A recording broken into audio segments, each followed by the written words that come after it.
Hey guys, Elise here, Global Pro Artist for Too Faced, and I'm gonna show you how to get the biggest, sexiest lashes the Too Faced way using Better Than Sex mascara. One of my favorite tricks is to apply mascara to my bottom lashes first. That way when I'm looking up, I don't get any wet mascara on my lid.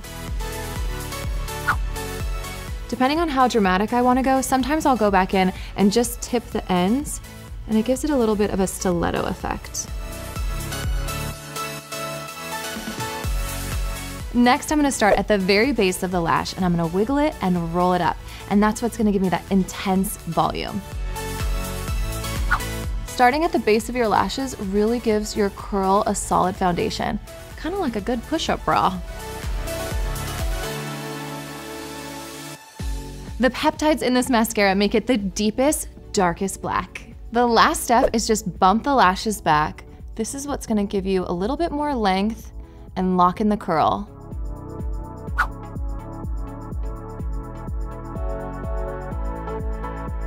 Sometimes people ask me if my lashes are fake, and I'm like, thank you! No, it's Better Than Sex, girl, you gotta get you some. Thank you so much for watching, and I hope your mascara is always better than sex.